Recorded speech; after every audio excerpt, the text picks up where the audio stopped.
السلام عليكم، ايه الاخبار؟ واهلا بيكم في فيديو النهارده هيكون ازاي تدي حقنه في الوريد الجزء الثاني. والفيديو ده بقى جايب لكم مش شخص واحد ولا دول ولا اي حاجه، لا انا جايب لكم شخصين عملي بديهم قدامكم حقنه، فيا ريت تتعلموا بقى وانا بدي الحقنه للشخص الاولاني وبشرح، والشخص الثاني هنطبق عليه هيكون بصوره اوضح. فما تنساش تنزل تعمل لايك وتشترك في القناه وتتاكد انك مفعل زر الجرس وتكتب لي كومنت كده زيك جميل كده. ويلا نشوف الفيديو بقى ونستمتع بالعظمه اللي بتتقدم. اول حاجه بيكون عندك الامبولات كده، في امبولات بلاستيك زي ده كده، وفي امبولات ازاز، ومعاك سرنجتين والقطن او المنديل بتاعك. اول حاجه تفتح الامبول، اهم حاجه الامبول الازاز ده تعمل له خبطتين كده بحيث انك تنزل العلاج اللي باقي اللي موجود في الغطا بتاعه، والامبول بالتاني بتاع الميه. ونفتح السرنجه زي ما انا قلت لكم كده،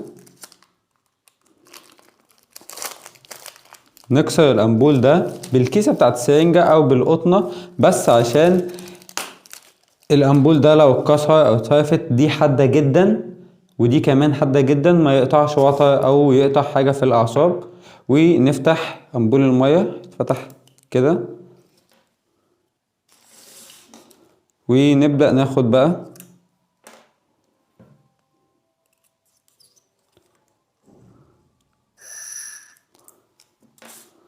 ونفضي الهواء وناخد ميه ونفضي الهواء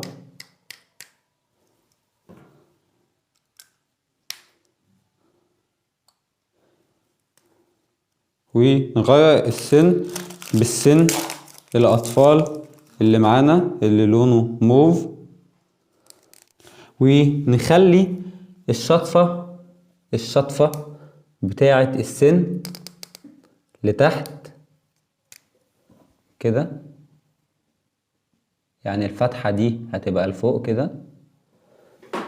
ونمسح بالقطنة بالكحول على الوريد، وافتح ايدك واقفلها، اقفل ايدك مرة واحدة.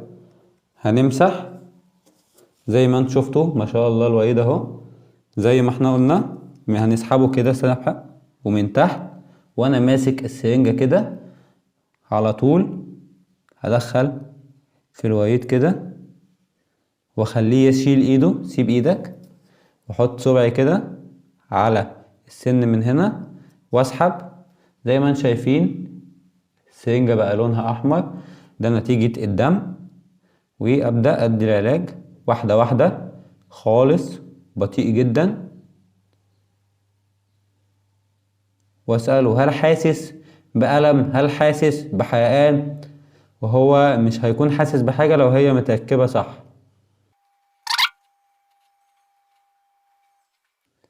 بعد ما خلصت الحقنة بيبقى فيها شوية هوا من فوق مش هديهم، هحط المنديل او القطنة فوق السن ضغطة بسيطة خالص واسحبها مرة واحدة كده، وافضل حاطط المنديل لمدة دقيقة. والكاب زي ما انتوا شفتوا كده عملتها كده، وديسكارد ليها في السيفتي بوكس، وهحط